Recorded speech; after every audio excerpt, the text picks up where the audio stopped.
ॐ अज्ञानतिमिरान्धस्य ज्ञानाञ्जनशलाकया चक्षुरुन्मिलितं येन तस्मै श्रीगुरुवे नमः। वन्देऽहं श्रीगुरो श्रीयुत्पदकमलं श्रीगुरून् वैष्णवांश्च श्रीरूपं साग्रजातं सहगण रघुनाथान्वितं तं सजीवम् साद्वैतं सावधूतं परिजन सहितं कृष्ण चैतन्य देवं श्री राधा कृष्ण पादान् सहगण ललिता श्री विशाखान्वितांश्च श्री कृष्ण चैतन्य प्रभु नित्यानंद श्री अद्वैत गदाधर शिवासादि गौर भक्त वृंद हरे कृष्ण कृष्ण कृष्ण हरे हरे हरे राम राम राम हरे हरे। हरे कृष्णा। सर्वप्रथम मैं अपने गुरुपाद पद ओम विष्णुपाद अष्टोत्तर शत श्री श्री भक्तिवेदांत माधव गोसाई महाराज के चरण कमलों में अनंत कोटि दंडवत प्रणाम ज्ञापन करता हूं।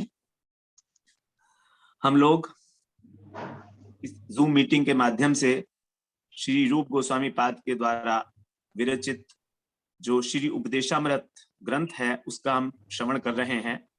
इसमें टोटल 11 श्लोक हैं। आज हम लोग इसके 8वें श्लोक में प्रवेश कर रहे हैं। हमारा ये 16वां दिन है, 16वां सत्र है हमारा। हम लोगों ने विस्तृत रूप से अध्ययन किया। अनेक अनेक प्रकार के जो उपदेश बताए गए हमको, जो भक्ति के अंदर साधक हैं और जो भक्ति के अंदर बाधक हैं, सभी तत्वों के विषय में रूप गोस्वामी पाद ने बहुत विस्तृत रूप से अपने सब श्लोकों में बताया है हमको। ये वाला जो श्लोक है 8वां श्लोक, ये हमारा जो श्लोक है ये सभी उपदेशों का सार है। ऐसे ही कहा गया है इसमें बाद में, कालम नयेद अखिलम उपदेश सारम।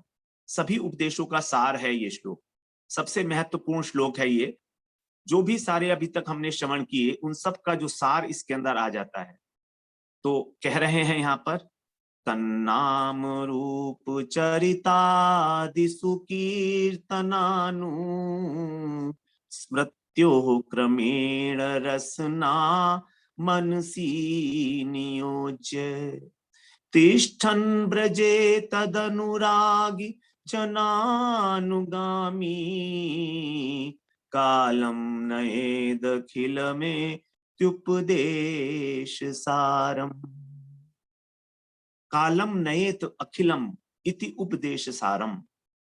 अपने समस्त समय को इस प्रकार से ही बिताना है जैसे ऊपर के 3 पंक्तियों में कहा गया। कालम नयेत, काल को बिताना है, सभी हमें अपना समय व्यतीत करना है। कैसे?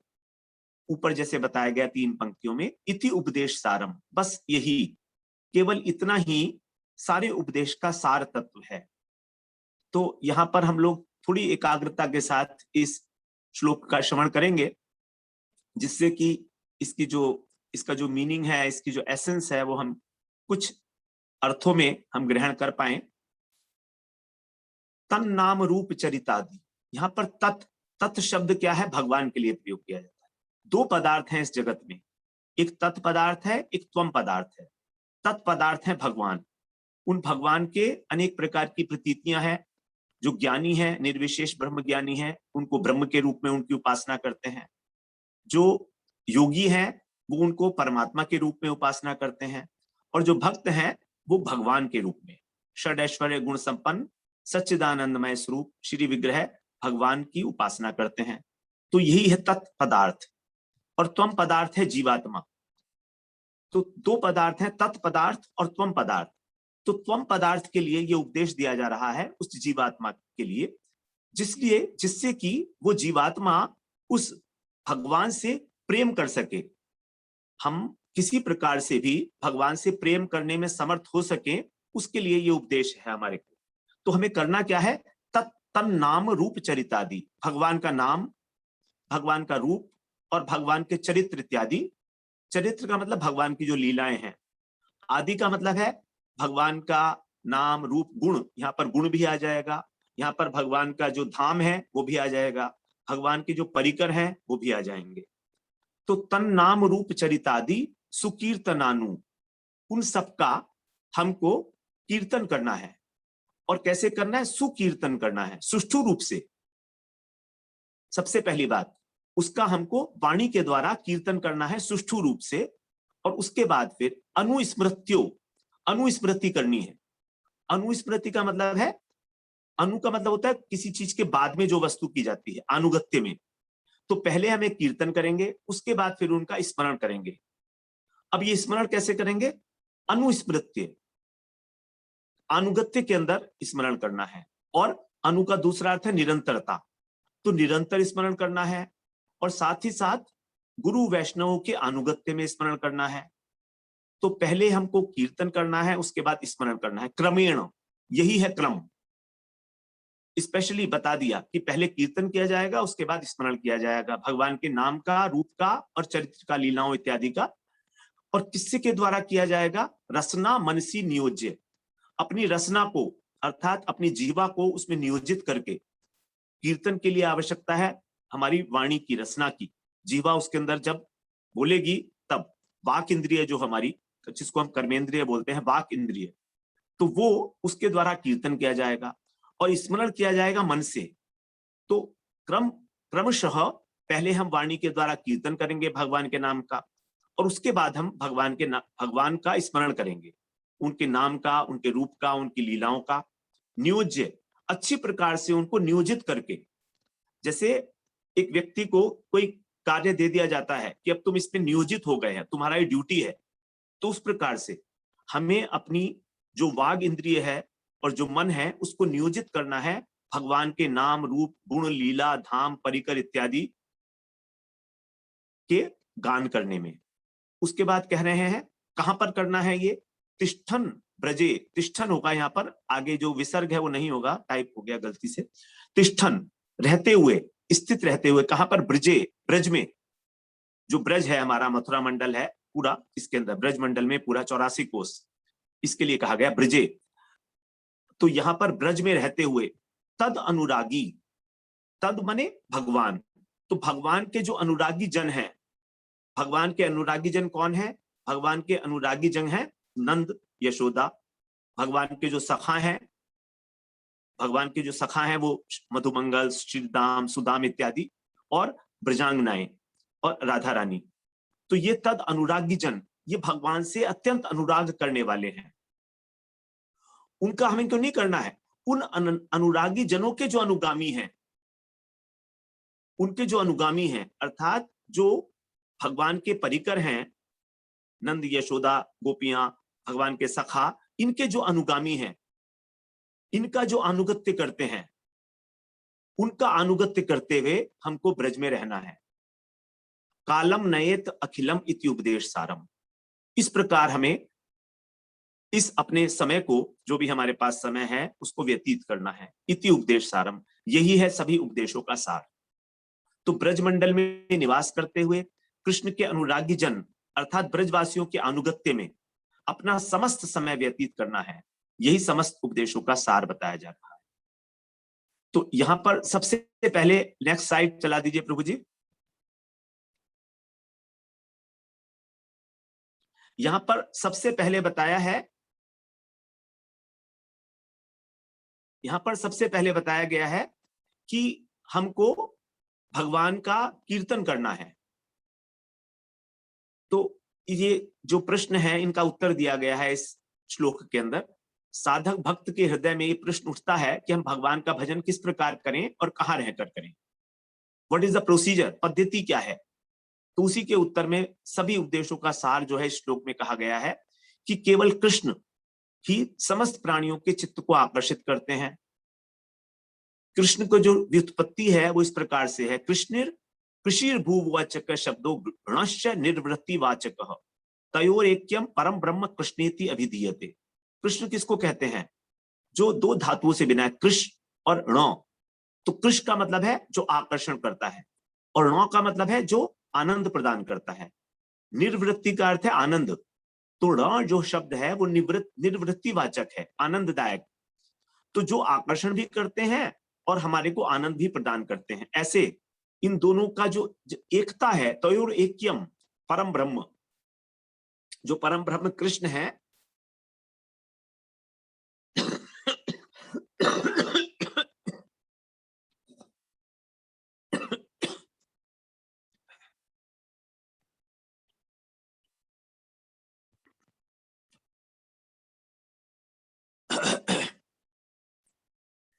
थोड़ा मेरा गला खराब है, इसलिए बीच में थोड़ा थोड़ा डिस्टर्ब होगा कभी कभी, आप मेरे को क्षमा करेंगे इसके लिए। 2 दिन से बहुत ज्यादा खराब था, आज थोड़ा सा बोलने लायक हो पा रहा है। तो किस प्रकार हमें भजन करना है? कृष्ण का ही भजन करना है, क्योंकि कृष्ण ही हमको आनंद प्रदान करते हैं और हमारे को आकर्षित भी करते हैं। उनका नाम, उनका रूप, उनके गुण, उनकी लीलाएं इस प्रकार की हैं कि जो आत्माराम और आप्तकाम पुरुष हैं, उनको भी भगवान के जो गुण हैं वो स्वाभाविक रूप से अपनी ओर आकर्षित कर लेते हैं। ऐसे हैं हमारे कृष्ण। तो 2 प्रकार से हमें भजन कर सकते हैं हम लोग। भक्ति 2 प्रकार की होती है, ब्रॉडली स्पीकिंग, वैधि भक्ति और रागानुगा भक्ति। इसी प्रकार से भक्त भी 2 प्रकार के होते हैं, वैधि भक्त और रागानुगीय भक्त। तो इन दोनों के अंदर जो रागानुगीय भक्त हैं वही गौड़ीय वैष्णवों का अभीष्ट है। गौड़ीय वैष्णव वैधि भक्ति का पालन करते हैं, लेकिन उनका उद्देश्य है रागानुगा भक्ति। किस प्रकार? वैधि भक्ति का पालन करते करते जब हृदय शुद्ध हो जाता है, तब वो रागानुगा भक्ति के अंदर प्रवेश करते हैं। तो अभीष्ट उनका यही है, रागानुगा भक्ति। रागानुगा भक्ति का अर्थ है कि जो ब्रज लीला के अंतरंग पार्षद हैं, जैसे नंद, यशोदा इत्यादि जो बात किए गए, ब्रजवासी जन, उनका अनुगमन करने वाले जो रसिक साधु हैं, जो रसिक जन हैं, ब्रज में वास करते हैं, जो गुरुजन हैं, उनके अनुगत्य में रहकर जब कृष्ण की भक्ति का अनुशीलन किया जाएगा। तो रागानुगी भक्ति का अर्थ है राग के द्वारा जो प्रेरित है, और वैधि भक्ति का अर्थ है जो विधि के द्वारा प्रेरित है। 2 बातें हैं, विधि और राग। तो इस बात को हम लोग आगे स्पष्ट करते हैं। और नेक्स्ट स्लाइड में प्रभु जी, वैधि भक्ति का बताया गया है क्या स्वरूप है? यत्र रागान अनवाप्तत्वात् प्रवृत्ति रूप जायते शासने नैव शास्त्रस्य सा वैधि भक्ति रुच्यते। वैधि भक्ति हम किसको कहते हैं? जिस साधन में प्रवृत्ति होने का कारण लोभ नहीं है। हम लोभ से भगवान की भक्ति नहीं कर रहे हैं, बल्कि हम शास्त्र शासन के कारण भगवान की भक्ति कर रहे हैं। अर्थात शास्त्रों में यह लिखा गया है कि हमें भगवान की भक्ति करनी चाहिए, हमारा परम कर्तव्य है। यदि हम भगवान का भजन नहीं करेंगे तो हमें नरक मिलेगा। इस भय से हम वैधि भक्ति करते हैं। वैधि भक्ति का मतलब है जो शास्त्रों के अनुसार विधान किया गया है, उसके अनुसार डर के कारण जो भक्ति की जाती है कि हम कहीं नरक ना मिल जाए, हमको कहीं हमारे को जो है हमारा पतन ना हो जाए इस संसार के अंदर, इसलिए जो भक्ति की जाती है उसको कहा जाता है वैधि भक्ति। इसमें शास्त्र का शासन ही प्रमुख है, इसलिए इसको बोलते हैं वैधि। जहां पर राग नहीं है, राग अनवाप्त, अनवाप्त का मतलब है अभी प्राप्त नहीं हुआ है राग। राग का मतलब है प्रेम, तो अभी प्रेम प्राप्त नहीं हुआ है कृष्ण से, हमको प्रेम नहीं है, लेकिन तो भी हम भक्ति कर रहे हैं, तो ये ठीक भी है, करना ही है, क्योंकि प्रेम भी तो तभी प्राप्त होगा ना जब हम भक्ति करेंगे। तो इसके अंदर भी नवधा भक्ति का पालन किया जाता है। वैधि भक्ति में श्रवण, कीर्तन, स्मरण इत्यादि जो नवधा भक्ति है भागवत में बताई गई है, तो उसके सभी अंगों का अनुष्ठान शास्त्र शासन के भय के कारण किया जा रहा है।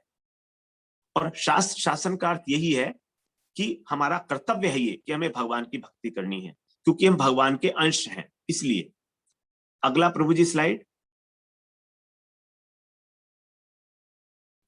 अब आगे बता रहे हैं भागवत के अंदर 11वें स्कंद में, येषां पुरुषं साक्षात् आत्म प्रभवम ईश्वरम न भजन्ति अवजानन्ति स्थानात् भ्रष्टा पतन्त्यधः।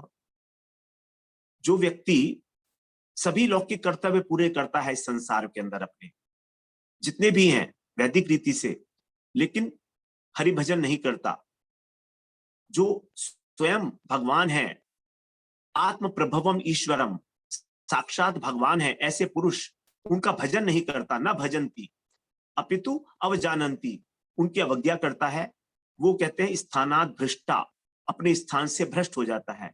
स्थान का मतलब यहाँ पर है वर्णाश्रम धर्म, अपना वर्ण। जैसे कोई ब्राह्मण है और ब्राह्मण होकर भी यदि वो भगवान का भजन नहीं करता है तो ब्राह्मण ब्राह्मण के स्थान से च्युत हो जाएगा। उसी प्रकार क्षत्रिय, उसी प्रकार वैश्य, तो सभी अपने स्थान से च्युत हो जाएंगे। स्थानात् भ्रष्टा और पतंती अधः, यदि और गलत काम करता है, पाप कर्म करता है तो पतंती अधः मतलब नरक में जाता है। इस प्रकार से अन्य कामनाओं को छोड़कर जब हम गुरु वैष्णवों के अनुगत्य में भजन करते हैं तो वैधि भक्ति के अंदर रुचि पैदा होती है, और वैधि भक्ति में रुचि होने से फिर हम भगवान की महिमा का ज्ञान होता है, हमको भगवान के प्रति हमारी श्रद्धा जागृत होती है। जो हमारी अभी तक भगवान के प्रति लौकिक श्रद्धा थी, केवल लौकिक उद्देश्य की पूर्ति करने के लिए हम भगवान की भजन करते थे, लेकिन अब जब हमने साधु के द्वारा भगवान की महिमा को जाना, तब हमारे हृदय के अंदर भगवान की महिमा का ज्ञान हुआ, तो एक लोभ हमारे अंदर जागृत हुआ। जैसे हम लीलाएं कथाएं सुनी भगवान की, भागवत में जो लीलाएं लिखी हुई हैं 10वें स्कंद में, भगवान किस प्रकार जो है यशोदा मैया के साथ वात्सल्य रस का स्वादन करते हैं, मैया कितनी जो है प्रसन्न होती हैं, गोपांगनाएं कितनी प्रसन्न होती हैं, उनके सखा उनके साथ कैसे खेलते कूदते हैं, नंद बाबा उनके साथ कैसे रहते हैं। तो ये सब सुन के हमारे मन में कहीं किसी कोने में एक प्रकार का लोभ जागता है कि काश मेरे साथ भी कभी ऐसे भगवान खेलते। तो ये जिस प्रकार का जो लोभ है, ये जब जागृत हो जाएगा कि मेरा भी भगवान से इस प्रकार का कोई संबंध हो, तो मेरा जब भगवान से संबंध होगा तभी तो मैं प्रेम होगा ना। तो अभी संबंध ही नहीं है तो प्रेम कहां से होगा? प्रेम तो तब होता है जहां संबंध होता है। जब संबंध ही नहीं तो प्रेम काहे का? जो दो अजनबी लोग हैं उनमें तो कोई प्रेम नहीं होता, लेकिन जब मित्र बन जाते हैं तो प्रेम हो जाता है। तो जब हमारा लोभ जागृत हो जाता है तब हम उसको बोलते हैं रागानुगा भक्ति में प्रवेश, तभी हो सकता है। और जब तक हमारा ये लोभ जागृत नहीं हुआ कृष्ण की लीलाओं में प्रवेश करके और कृष्ण के साथ जो है इंटरेक्ट करने का, कृष्ण के साथ लीलाएं करने का, तब तक हमारे अंदर रागानुगा भक्ति में हमारा प्रवेश नहीं है। जब तक हम भगवान को केवल एक मानते रहेंगे कि परम ऐश्वर्यशाली भगवान है जो वैकुंठ में रहते हैं, जिनका सिंहासन पर विराजमान है, तो जो वैकुंठीय भक्ति है यही है वैधि भक्ति।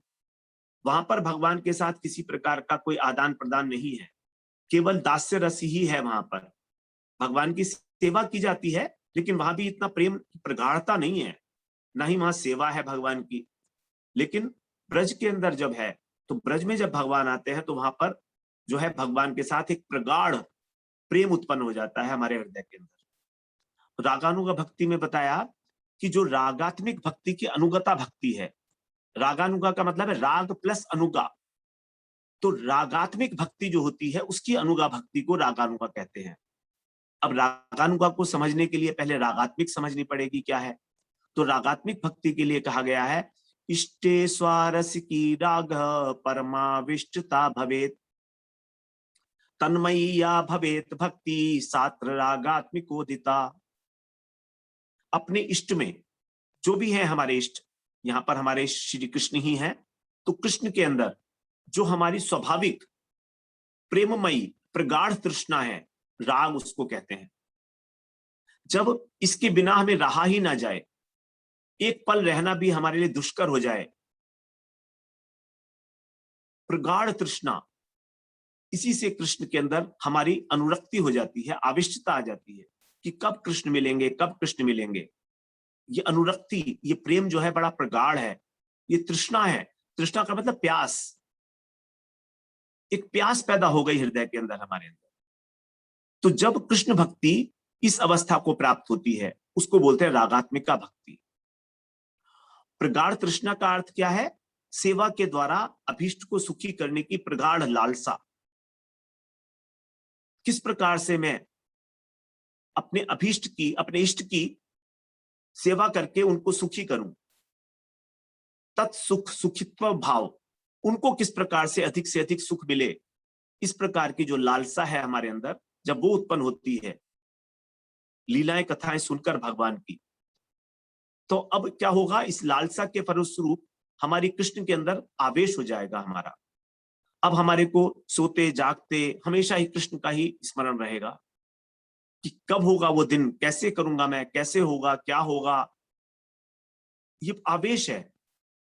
हम संसार के अंदर भी बहुत सारी चीजें करते हैं, अपने परिवार में सब आवेश के अंदर ही करते हैं, बड़ा आवेश होता है।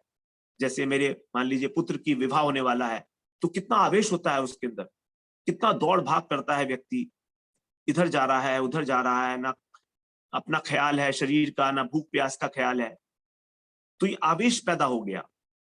तो उस प्रकार का जो एक आवेश हमारे अंदर जन्मता है, वही है राग का तटस्थ लक्षण।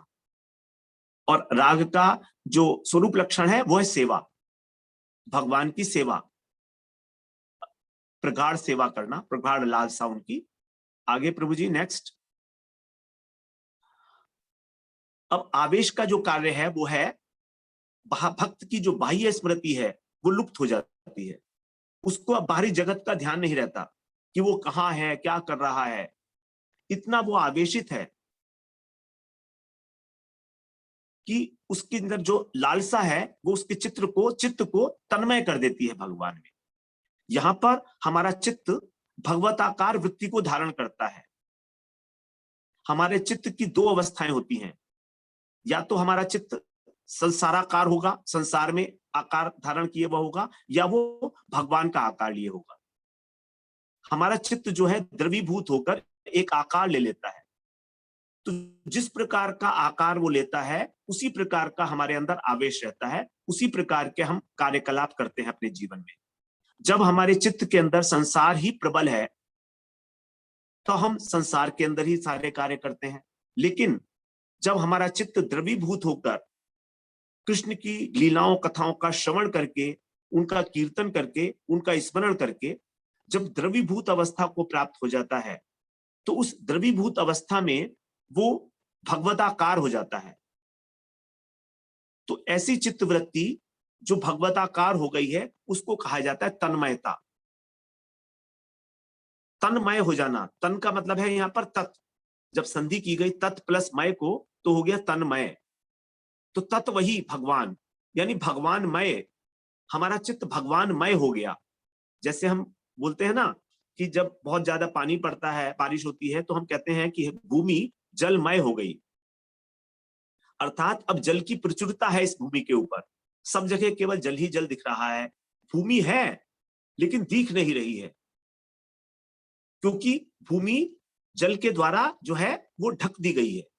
उसी प्रकार से यहां पर जो भक्त है उसका अस्तित्व है, लेकिन वो अपने को भूल गया है, उसकी बाह्य स्मृति का लोप हो गया है। अब केवल उसकी दृष्टि भगवानमय हो गई है। चित्त देखूं तित श्याममयी है, जैसे गोपियों की अवस्था होती है, जित देखूं तित श्याममयी है। जहां पर भी देखती हैं उनको श्याम सुंदर का दर्शन होता है। यह है तन्मयता की अवस्था। ये होती है आवेश के कारण। जैसे कंस, कंस को भी कृष्ण भय से आवेश हो गया था। जहां पर भी वो देखता था कंस, उठते हुए, बैठते हुए, खाते हुए, सोते हुए, हर जगह उसको कृष्ण ही नजर आते थे। तो ये था उसका आवेश। लेकिन कंस कंस का जो आवेश था वो भय के कारण था, उसमें प्रेम नहीं था। मगर गोपियों के अंदर जो आवेश है वो प्रेम की अतिशयता है, राग की अतिशयता के कारण है। तो भगवान में आवेश का होना आवश्यक है। भगवान ने गीता में भी यही कहा है कि मैया वेशित चेत साम, जिनका चित्त मुझ में आवेशित है। 12वें अध्याय में कहा है भगवान ने, तेषाम समुद्भरता मृत्यु संसार सागरात भवामी न अचिरात पार्थ मैया वेशित चेतसाम, कि जिनका चित्त मुझ में आवेशित है, उन लोगों को मैं संसार सागर से और तुरंत ही पार कर देता हूं। तो आवश्यकता है भगवान में तन्मयता की। रागानुगा भक्ति में जितनी तन्मयता प्राप्त होती है उतनी वैधि भक्ति में नहीं होती है, क्योंकि वहां पर आवेश की कमी है। ये आवेश जो है रागानुगा भक्ति की विशेषता है, क्योंकि यहां पर प्रेम है। कृष्ण जो है प्रेम के विषय है, वहां पर प्रेम नहीं है, वहां पर सेवा का भाव है, दास्य सेवक के रूप में।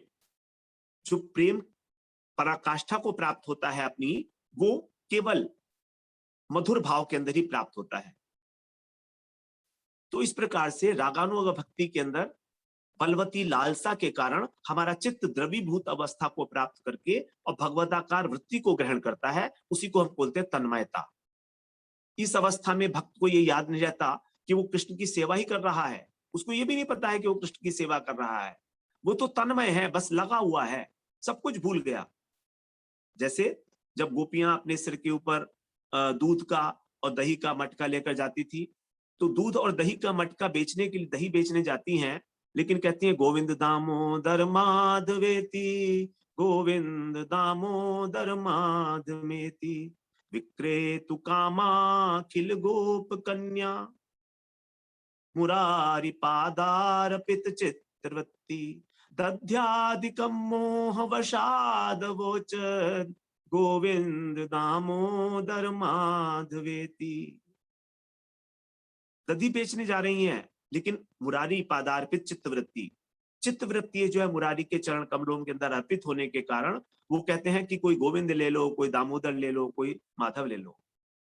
ये है भगवान के भक्त की अवस्था, जो रागात्मिक जन है, जो भगवान के परिकर है, हम उनकी बात कर रहे हैं अभी।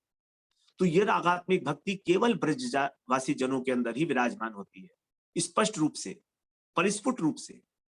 केवल जो भगवान के पार्षद हैं, जो भगवान के साथ ही आए हैं लीला करने के लिए इस धराधाम के ऊपर, ब्रजवासी, उन सभी के जीवन में इस प्रकार की जो भक्ति है वो परिलक्षित होती है। और ये भक्ति, इसमें कृष्ण प्राप्ति, सेवा की प्राप्ति का लोभ रहता है। तो जब हम इस भक्ति को प्राप्त करने के लिए इन रागात्मिक जनों का अनुगमन करते हैं, श्रवण कीर्तन स्मरण के द्वारा, इन लीलाओं कथाओं को श्रवण करके, कीर्तन करके, स्मरण करके, कि किस प्रकार भगवान जो है अपने पार्षदों के साथ ब्रज में लीलाएं करते थे रागात्मिक जनों के साथ, तब फिर रागानुगा भक्ति की आरंभ हो जाता है। आगे प्रभु जी नेक्स्ट इससे। तो रागानुगा भक्ति का दो प्रकार से अनुष्ठान किया जाता है। जब हमारे हृदय में श्रवण कीर्तन करके और लोभ उत्पन्न हो गया, तब फिर दो प्रकार से रागानुगा भक्ति का अनुष्ठान किया जा सकता है। एक तो साधक रूप में और एक सिद्ध रूप में। साधक अवस्था के अंदर हमारी जो इस समय यथावस्थित बाह्य देह है, हमारी हाड़ मांस की बनी हुई जो देह है, जड़ देह है हमारी, यथावस्थित इस रूप में। और दूसरा है सिद्ध रूप में, जब हम भाव दशा को प्राप्त कर लेते हैं। भक्ति के जो तीन स्तर हैं, साधन भक्ति, भाव भक्ति और प्रेम भक्ति। तो साधन भक्ति के बाद जब भाव भक्ति की प्राप्ति हो जाती है, तो भाव इसकी स्टेज के ऊपर हम अपनी अंतश्चिंतित देह के द्वारा भगवान की सेवा करते हैं। साक्षात सेवा वहां पर भी नहीं है भगवान की, भाव अवस्था में साक्षात सेवा नहीं है, वो है अंतश्चिंतित देह के द्वारा, जो हमारी सेवा के उपयोगी देह है, उस देह के द्वारा, उस शरीर के द्वारा। सेवा साधक रूपेण सिद्ध रूपेण चात्र ही तद्भाव लिप्सुना कार्या ब्रज लोकानुसारतः।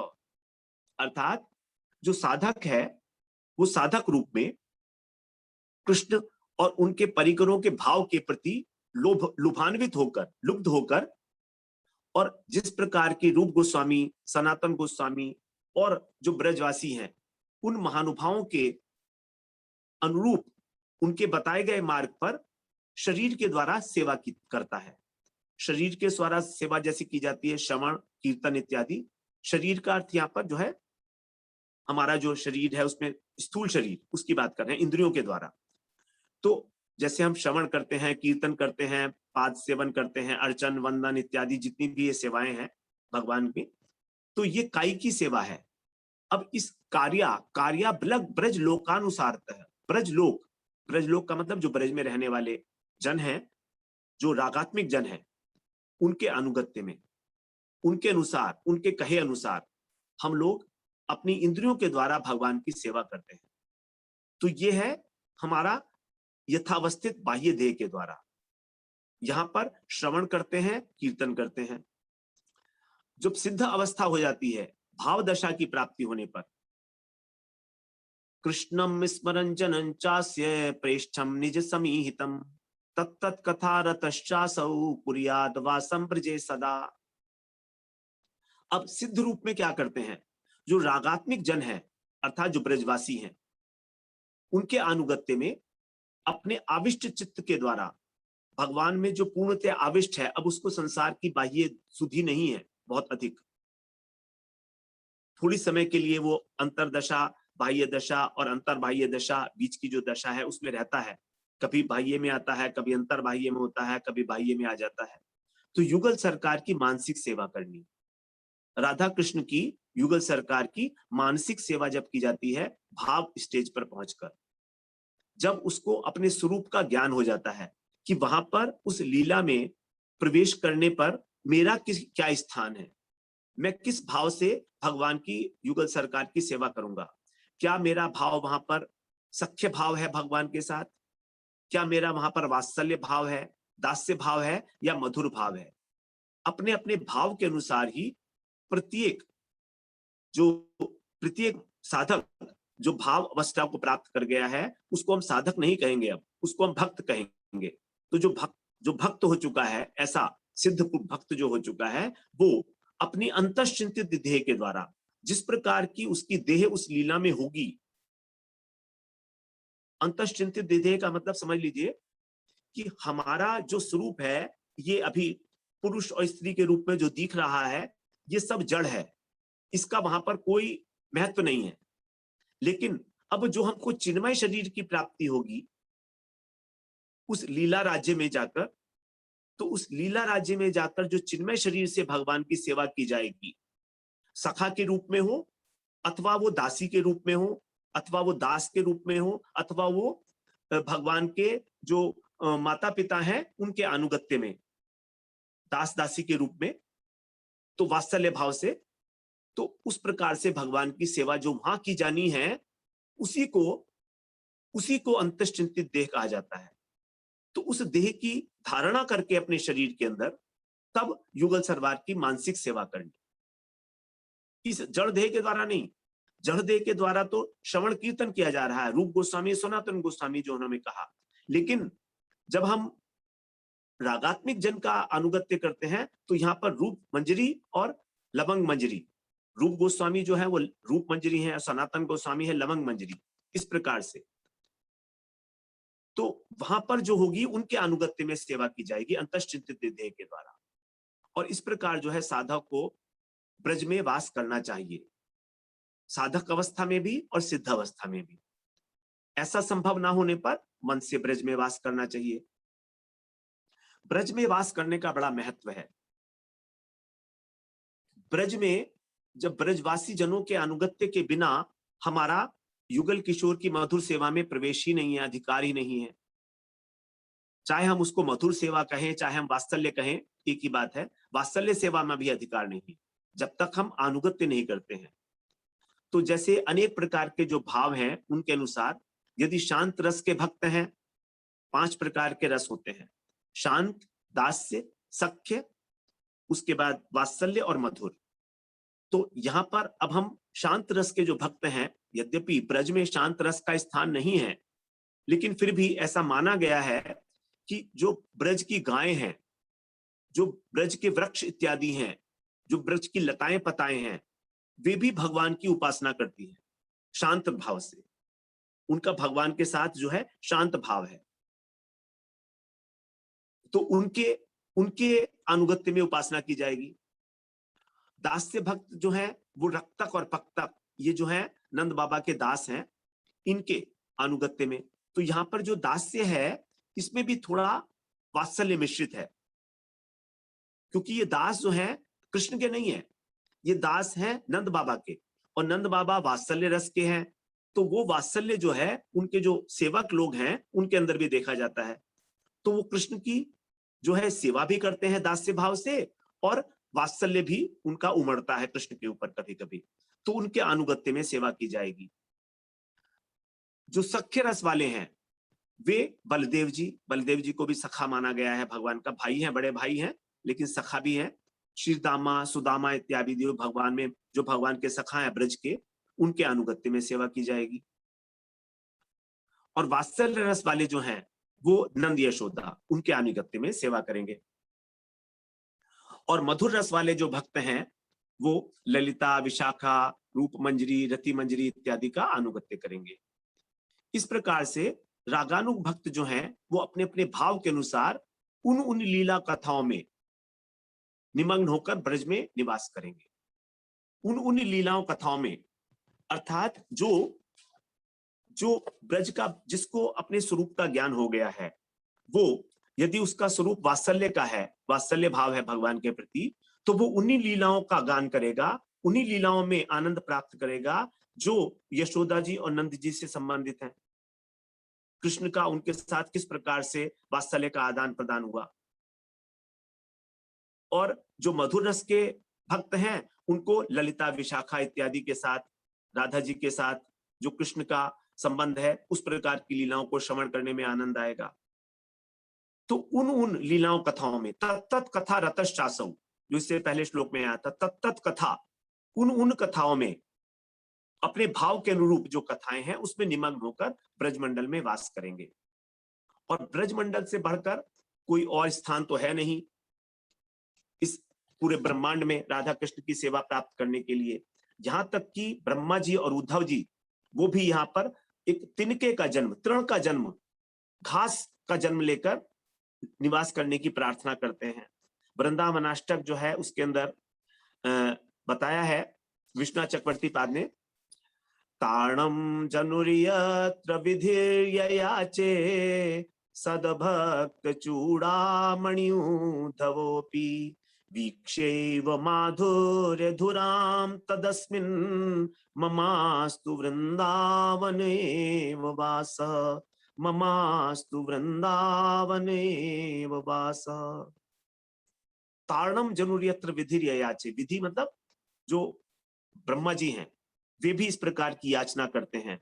और सद्भक्त चूड़ामणि, जो भक्तों के अंदर चूड़ामणि है, वे उद्धव जी भी क्या कहते हैं, तारणम अर्थात तृण के रूप में जन्म लेना चाहते हैं। कहां पर, वीक्ष्यैव माधुर्य धुराम तदस्मिन्, ये जो वृंदावन है ये क्या है, माधुर्य की धुरी है।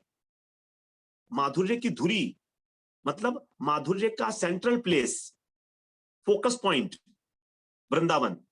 तो माधुर्य की धुरी को देखकर इस वृंदावन में, यहां पर ममास्तु वृंदावन एव वास, मेरा भी इसी वृंदावन के अंदर वास हो।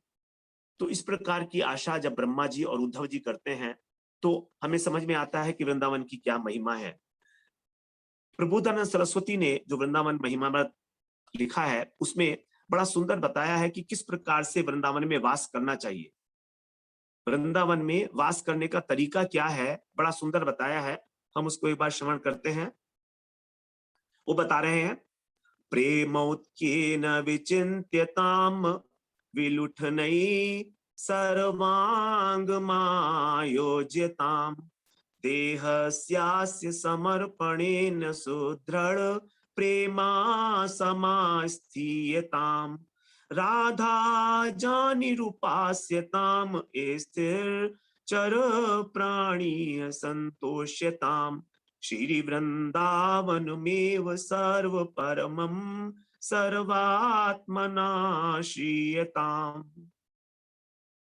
वृंदावन में वास करने का जो तरीका है, जो पद्धति है, इतनी सुस्पष्ट रूप से और कहीं होगी मेरे को तो समझ में नहीं आया, लेकिन यहाँ मुझे बहुत अच्छा लगा, इसलिए मैं आपको प्रसंगवश ये श्लोक बता रहा हूं कि वृंदावन में वास करने का तरीका क्या है। यदि हम ऐसे वास करेंगे तभी तो वृंदावन का फल मिलेगा। अब वृंदावन में तो बहुत लोग वास करते हैं लेकिन फल तो नहीं मिलता है।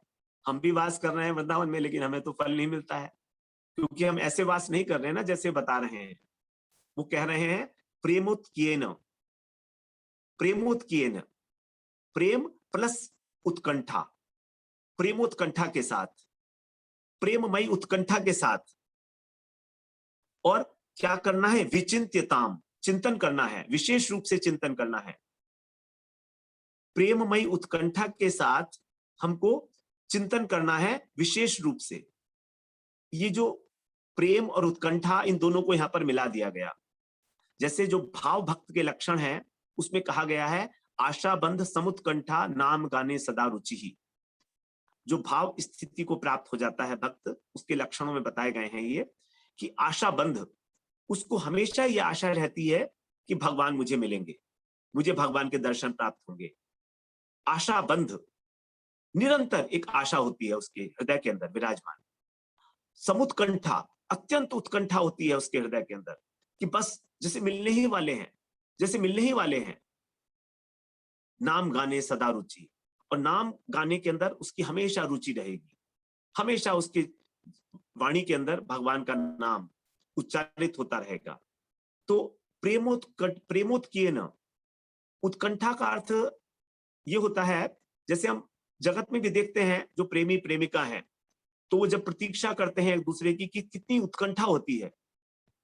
जरा सी कहीं आहट होती है तो वो सोचता है कि मेरा प्रेमी ही मुझसे मिलने आया है। प्रेमिका ऐसा सोच रही है कि मेरा प्रेमी ही मुझसे मिलने के लिए आया है।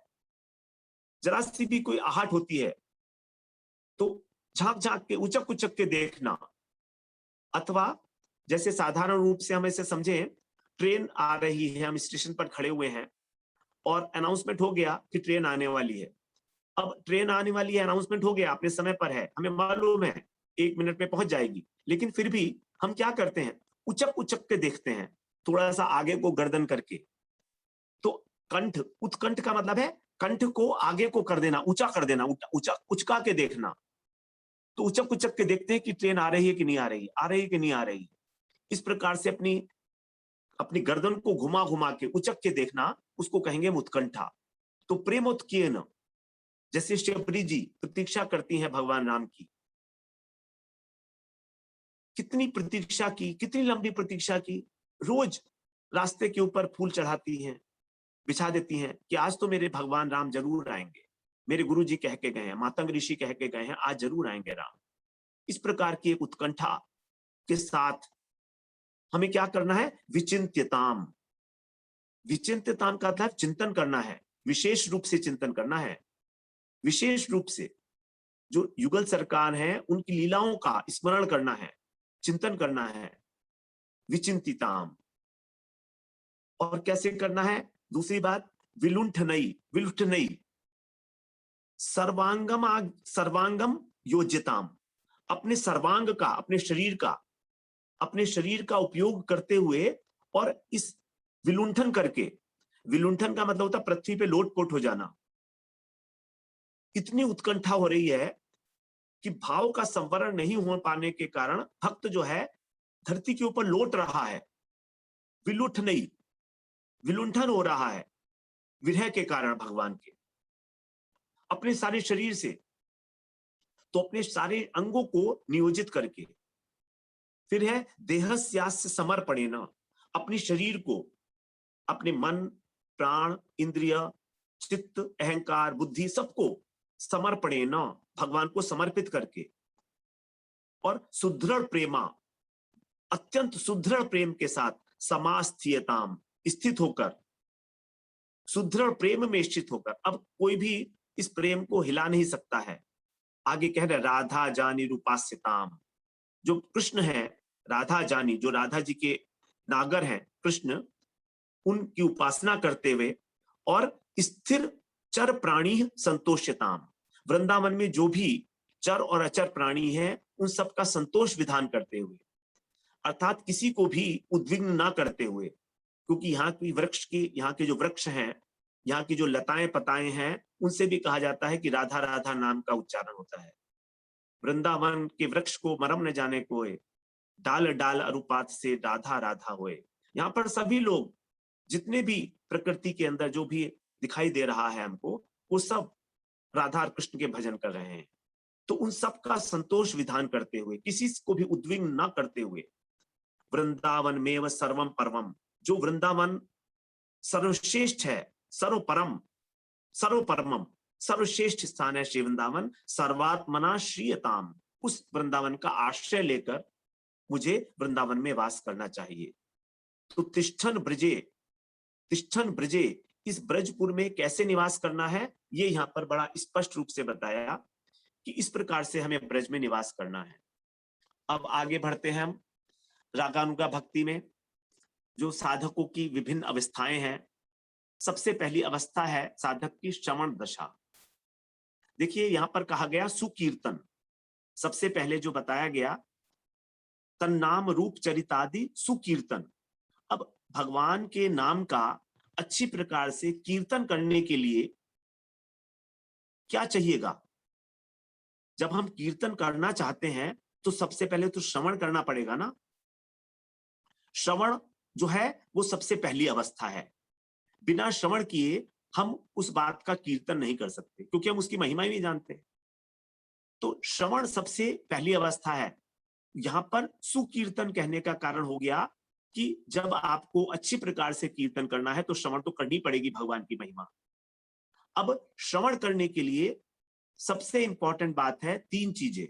श्रीमद् भागवत पुराण में जो दूसरा स्कंध है उसको हम कहते हैं साधन लीला। साधन लीला के अंदर सबसे पहला जो साधन का अंग है वो है श्रवण। उसके बाद फिर आता है कीर्तन, स्मरण इत्यादि।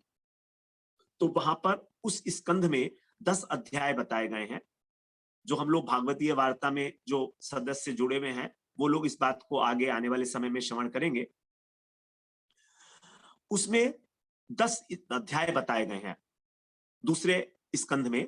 उसमें पहले 2 अध्याय जो हैं वो पहले 2 अध्याय, फिर दूसरे 2 अध्याय और फिर बाद के 6 अध्याय, 3 प्रकार से श्रवण किया जाता है। नंबर 1 एकाग्रता। हमारे हृदय के अंदर एकाग्रता होनी चाहिए। भगवान ने गीता में पूरी गीता सुनाने के बाद अर्जुन से यही प्रश्न पूछा था कि क्या तुमने एकाग्रता से श्रवण किया? क्या तुम्हारे संशय नष्ट हो गए? सबसे पहला प्रश्न था भगवान का। बाद में क्या तुमने मेरी बात को एकाग्रता से श्रवण किया? तो अर्जुन कहते हैं हाँ, अब स्थितो अस्मि गत संदेह।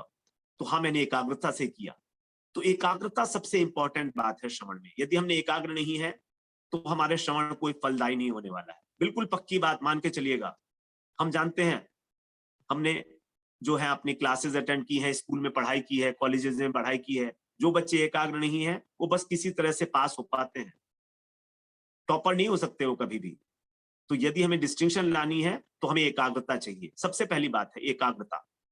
एकाग्रता के साथ साथ दूसरी बात है हृत प्रसाद, हमारे हृदय की शुद्धता, श्रद्धा। हमारे हृदय में श्रद्धा होनी चाहिए उस विषय वस्तु के प्रति और वक्ता के प्रति, तभी हम उसको सुनेंगे, वरना हम सुनेंगे ही नहीं। अगर विषय वस्तु के अंदर हमारी श्रद्धा नहीं है, अगर वक्ता के प्रति हमारी श्रद्धा नहीं है तो हम सुनेंगे नहीं।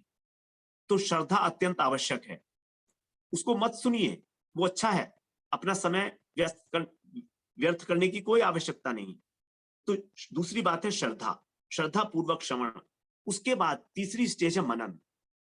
जब तक हम उस सुनी हुई बात के ऊपर मनन नहीं करेंगे, उसका अध्ययन नहीं करेंगे, तब तक वो बात हमारी समझ में नहीं आने वाली है। यहां तक कि सुखदेव जी जो लीला शुक है राधा रानी के, स्वयं सिद्ध है, स्वयं सिद्ध हैं, वे भी अपने पिताजी के पास जाकर उन्होंने श्रीमद् भागवत का अध्ययन किया। वो कहते हैं, सुखदेव जी स्वयं कह रहे हैं भागवत के अंदर, इदम पुराणम नाम इदम भागवतम नाम पुराणम ब्रह्म संहितम अधीतवान द्वापरादौ पितृद्वापायनादहम। ये जो भागवत पुराण है ये ब्रह्म संहितम है और इसका मैंने अध्ययन किया है अपने पिताजी वेद व्यास जी, द्वापायन, कृष्ण द्वापायन वेद व्यास जो है उनके द्वारा। अधीतवान, अधीतवान का मतलब है अध्ययन करना। तो जब सुखदेव जी ने भागवत का अध्ययन किया तभी वो कीर्तन किए परीक्षित जी के आगे, उसके पहले कीर्तन नहीं हुआ। तो अध्ययन की अत्यंत आवश्यकता है। हम लोग इस बात के ऊपर जोर देते नहीं है। हम लोग संसार के अंदर तो बड़ी बड़ी डिग्रीज हासिल कर लेते हैं, पीएचडीज कर लेते हैं, पता नहीं कितनी कितनी, कितने कितने हम लोग आविष्कार कर लेते हैं, दिन रात एक कर देते हैं पढ़ाई के अंदर। एमबीए के लिए और आईएएस के लिए दिन रात एक करते हैं बच्चे। लेकिन जब बात होती है परमार्थ की तो आधा घंटा 1 घंटा मुश्किल से सुनने में, क्योंकि अभी मन ही नहीं लग रहा ना। अभी हमारा हृदय मलिन है, तो हृदय जब मलिन है तो मलिन वस्तु के अंदर ही जाएगा। देखिए सजातीय वस्तु जो है वो उसी को आकर्षित किए। दो परस्पर सजातीय वस्तु एक दूसरे को आकर्षित करती है, जानते ही हैं हम ना, birds of same feather flock together. तो जब हमारा हृदय मलिन है तो इस संसार के पदार्थ जो मलिन है उसके अंदर ही अनुरक्त रहेगा, उन्हीं के अंदर आनंद मनाता रहेगा। और भगवान की कथाएं तो परम शुद्ध है, चिन्मय है। तो जैसे जैसे हमारा हृदय शुद्ध होगा वैसे वैसे ही हमारी कथाओं में रुचि होगी।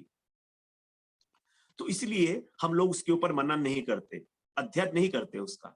हमारा जो हम श्रीमद् भागवत वार्ता हम लोग ग्रुप खोले हैं उसका अर्थ यही है, तात्पर्य उसका जो उद्देश्य है वो यही है कि हम श्रीमद् भागवत के प्रत्येक शब्द को समझ पाए, उसके जो मूल सिद्धांत हैं उसको हृदयंगम करें और एक एक शब्द को समझते हुए। ऊपर ऊपर से कोई कथा वक्था हमें को नहीं करनी है। कथाएं तो सब जानते हैं, उपाख्यान जितने भी हैं भागवत के अंदर वो सब आपने कथाकारों से सुने हैं, लेकिन एक एक शब्द में जब हम उतरते हैं तब हमको गहरे भाव की जो है उपलब्धि होती है उसके अंदर। तो जब तक हम अध्ययन नहीं करेंगे हम कीर्तन नहीं कर सकते, ये बिल्कुल ठीक बात है। अब मैं अपनी बात बताता हूं आपको। मेरे को 6 साल हो गए हैं यहाँ वृंदावन में। उससे पहले मैं कुछ नहीं जानता था। मैं बिल्कुल आपसे साफ साफ बोलता हूं ये बात। और यहाँ पर आकर मैंने प्रभु जी को श्रवण किया, केवल एकाग्रता के साथ श्रवण किया, अपने नोट्स बना बनाकर श्रवण किया, सारी कॉपी की कॉपी भर दी मैंने उनकी लेक्चर्स से।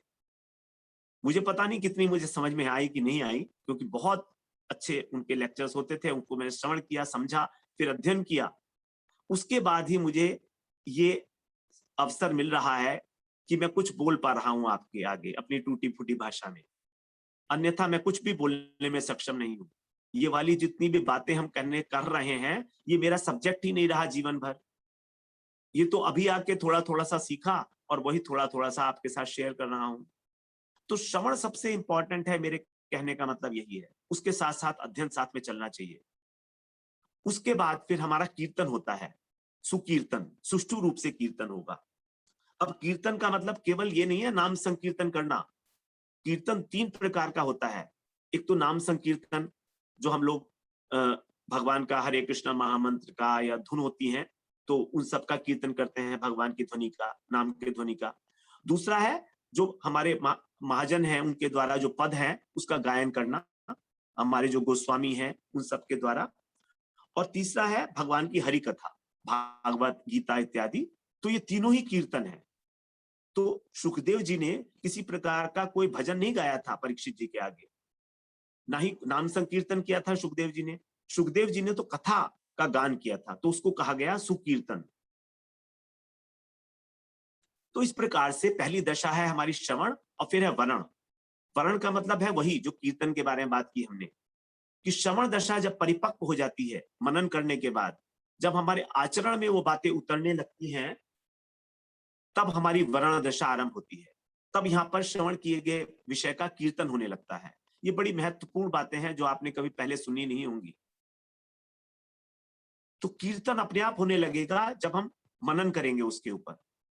और कीर्तन 3 प्रकार का, जैसे हमने अभी बताया, हरि कथा का पाठ करना, महाजनों का भजन, स्तव, स्तुति इत्यादि गाना। यहाँ टाइपिंग मिस्टेक है, स्तुति हो गया, स्तुति है वो। फिर नाम संकीर्तन। तो नाम संकीर्तन ही ये कलयुग का युग धर्म है। ये डैश गलत लग गया है यहाँ पर, थोड़ी सी टाइपिंग मिस्टेक होती है, उसको आप क्षमा करेंगे। नारद जी ने कहा है हरिर नाम हरिर नाम एव केवलम कलौ नास्त्येव नास्त्येव गतिरन्यथा, नास्त्येव गतिरन्यथा 3 बार कहा। केवल भगवान का नाम ही, केवल केवल और केवल भगवान का नाम ही एक मात्र गति है इस कलयुग के अंदर, और कोई नहीं है, नहीं है, नहीं है। 3 बार कहने का मतलब है कि यदि तो भी हम नहीं लेते हैं भगवान का नाम तो हमें पाप लगेगा। तो जो भगवान का नाम नहीं लेते हैं ये समझ लीजिए कि वो उनको पाप लगने ही वाला है, क्योंकि हम पाप तो कर ही रहे हैं, लगातार कर रहे हैं, सारे दिन पाप करते हैं, जाने अनजाने सारे दिन करते हैं। आगे प्रभु जी नेक्स्ट। अब हमारी सबसे इंपॉर्टेंट अवस्था आ जाती है, ये 3rd स्टेज जो है स्मरण दशा। इसके विषय में थोड़ी सी चर्चा विस्तृत रूप से करेंगे, समय हमारे पास कम है, जल्दी ही जाएंगे। गीता में भी भगवान ने कहा है अनन्य चेता सततम यो माम स्मृति नित्यशः तस्याहं सुलभ पार्थ नित्युक्तस्य योगिनः। जो अनन्य चित्त के द्वारा निरंतर मेरा स्मरण करता है उसके लिए मैं अत्यंत सुलभ हूं। जो मुझसे नित्य जुड़ा हुआ है। भगवान ने देखिए कितनी कितनी सूक्ष्मता से यहाँ पर 3 बार एक ही शब्द को रिपीट किया है, सततम, नित्यशः और नित्य युक्त से। इनका एक ही अर्थ है। सतत का मतलब निरंतरता, नित्य का मतलब नित्य, नित्य का मतलब नित्य। तो जो लगातार मुझसे जुड़ा हुआ है, 3 बार भगवान ने कहा है, क्योंकि अनन्यता 3 प्रकार से सिद्ध होती है। तो उसके लिए मैं अत्यंत सुलभ हूं, उसके लिए कोई परेशानी नहीं है, मैं तो उसके लिए बैठा ही हूं तैयार। जैसे भगवान हमारा वरण करने के लिए तैयार है, बस हमें चुनना है कि क्या हम भगवान के हैं। भगवान तो तैयार ही है दूसरी तरफ से हमसे मिलने के लिए। तो इस प्रकार से जब हम भगवान के नाम, रूप, गुण, लीला, परिकर, धाम, इनका चिंतन करते हैं, चिंतन का मतलब मन के साथ इनको जोड़ देना, यत्किंचित अनुसंधान करने का इनके विषय में, क्योंकि मन का जो कार्य है वो है मनन करना, टू रिफ्लेक्ट। तो वो नाम, रूप, गुण इत्यादि के बारे में सोचता है, चिंतन करता है। भगवान की लीलाएं क्या है, भगवान लगा रहता है उसके अंदर, लगा रहता है, और मन कभी खाली तो बैठता नहीं है। इसलिए सबसे अच्छी बात है कि मन को एक ही काम दे दो कि भगवान के नाम लेता रहे। नाम में मन ना लगे तो भगवान के रूप का ध्यान करे, रूप का ध्यान अच्छा ना लगे तो भगवान की लीलाओं का श्रवण करे, उनका कीर्तन करे। यदि वो भी अच्छा ना लगे तो भगवान के धाम में चला जाए, वृंदावन में जाकर परिक्रमा करे। कुछ ना कुछ उसको देते रहो मन को, भगवान से संबंधित जो तदीय वस्तु हैं, भगवान से संबंधित जो वस्तुएं होती हैं उसके अंदर मन को लगा देना। अब देखिए 4 जो वस्तुएं हैं वो तदीय वस्तु कही जाती है। भगवान की तदीय वस्तु, तदीय वस्तु का मतलब है जो भगवान से संबंधित है। इन वस्तुओं में 4 वस्तु प्रधान है। नंबर 1 शास्त्र, नंबर 2 वैष्णव, नंबर 3 तुलसी और नंबर 4 धाम। ये सारी चीजें जो है समझने योग्य हैं, इनको हृदय में धारण करने के लिए बनता है अपना, यदि हमें भजन में आगे बढ़ना है अच्छी प्रकार। शास्त्र, वैष्णव, तुलसी और धाम। अब इसके अंदर देखिए, तुलसी, ठीक है, तुलसी जी की हमने सेवा कर ली, लेकिन हमारा तुलसी जी से बहुत अधिक मन तो लगेगा नहीं ना। तुलसी जी को हमने रोपण किया, उनको सिंचन किया, उनको प्रणाम किया, उनकी परिक्रमा की, वो सब बातें ठीक है, कर लिया। अब खाली हो गया मन, क्या करें, कहां जाएं? ठीक है, धाम, चलो वृंदावन चलते हैं, धाम में चलते हैं। अब धाम में भी आ गए, परिक्रमा भी कर ली, उसके बाद फिर खाली, क्या करें? धाम में तो है, लेकिन धाम के दर्शन तो हमें आसानी से होने नहीं है, हम तो जड़ धाम को ही देखते हैं। ऐसे लोग भी हैं जो वृंदावन में आके कीचड़, और यहाँ पर जो कीचड़ पड़ी हुई है, या जो कुत्ते घूम रहे हैं, बंदर घूम रहे हैं, सुअर घूम रहे हैं, उन्हीं को देखते हैं। कहते हैं देखो वृंदावन बड़ा गंदा हो गया है। उनको दिखाई नहीं देता वृंदावन कभी गंदा होता है क्या? हमारी आंखों की गंदगी है ये। उनको वृंदावन में भी गंदगी दिखाई देती है, उनको स्वच्छता चाहिए। ये नहीं जानते कि वृंदावन का स्वरूप क्या है वास्तव में। ये नहीं जानते कि हमारे अंदर दोष बुद्धि है, हमको वृंदावन का वास्तविक स्वरूप नहीं दिख रहा है। तो धाम में भी हमारा अनुभव बहुत अधिक जो है अच्छा नहीं होने वाला है। बस परिक्रमा किया, अच्छा हुआ, प्रणाम किया, मंदिर में दर्शन किए, चले गए। साधु, वैष्णव, वैष्णव के साथ भी ठीक है, थोड़ी देर तक बात कर ली, उनके साथ प्रणाम कर लिया, आप क्या करें। लेकिन जो शास्त्र हैं वो हमारे को एंगेज रख सकते हैं 24 आवर्स। ये एक ऐसी वस्तु है जो तदीय वस्तु है भगवान की। तो शास्त्र के माध्यम से हमें भगवान के साथ जुड़ सकते हैं हम, हमेशा, निरंतर रूप। ये बातें तो कहीं पर लिखी भी नहीं मिलेंगी आपको, ऐसा मेरा अपना सोचना है। यदि आप इससे सहमत होंगे तो आप इस बात को स्वीकार करें, अन्यथा कोई ऐसी बात नहीं है। तो मेरा ऐसा सोचना है कि हम शास्त्र का यदि अनुशीलन करते हैं तो हम भगवान से जुड़े रहेंगे। ये बड़ा आसान तरीका है। भगवान का नाम लेते लेते भी थक जाते हैं, कीर्तन करते करते भी थक जाते हैं, तो क्या करें? हमारी बुद्धि को कुछ चाहिए, something to introspect about, to think about. तो शास्त्र हमको वो चीज देते हैं जहां पर हम मनन कर सकते हैं भगवान की लीलाओं का। और शास्त्र वही जो सात्विक है, क्योंकि शास्त्र 3 प्रकार के, पुराण 3 प्रकार के हैं, सात्विक, राजसिक और तामसिक। तो जानना चाहिए हमको कि हमें किसका अनुशीलन करना है। और इन सब में जो शिरोमणि शास्त्र है वो है श्रीमद् भागवत पुराण। तो हमें केवल श्रीमद् भागवत पुराण का ही आश्रय लेना है।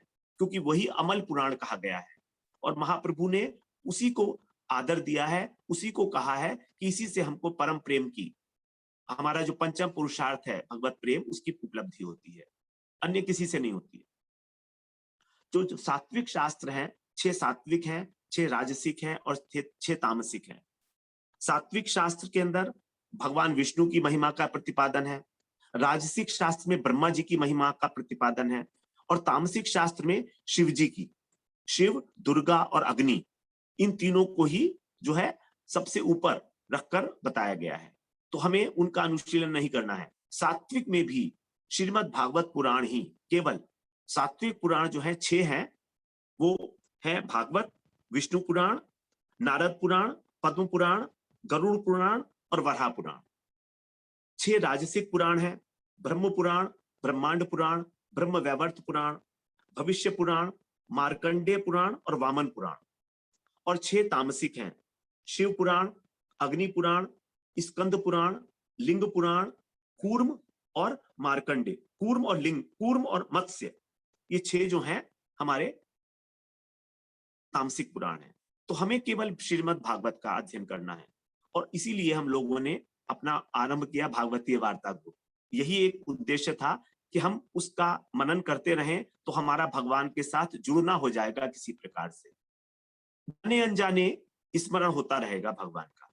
अब स्मरण के 5 स्तर हैं, उसकी चर्चा कर लें थोड़ी। स्मरण ये प्राइमरी स्टेज है कि हमने जो कुछ भी पहले सुना है उसके विषय में विचार करना। अब जब विचार करते हैं तो बीच बीच में विक्षेप हो जाता है, बीच बीच में कोई डिस्टर्बेंस हो जाता है, कभी सोच रहे हैं उस बारे में, कभी नहीं सोच रहे हैं, कभी संसार की बातें आते नहीं, तो विक्षेप युक्त चिंतन को हम कहेंगे स्मरण। This is the first stage. Second one is धारणा।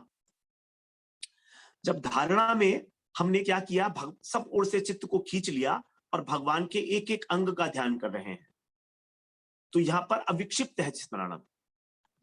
थोड़े समय के लिए ही है, ऐसा नहीं है धारणा बहुत समय के लिए है। 5 मिनट, 10 मिनट, 15 मिनट, आधा घंटा भगवान के चरण कमलों का ध्यान करना है। भगवान के चरण चिन्ह कमल, चरण चिन्ह जो है भगवान के जो पीतांबर है वो कैसा है, भगवान का मोर मुकुट किस प्रकार का है, भगवान के एक एक अंग का अनुसंधान करना, उसका धारणा करना, जो सच्चिदानंदमय स्वरूप है, चिन्मय स्वरूप है।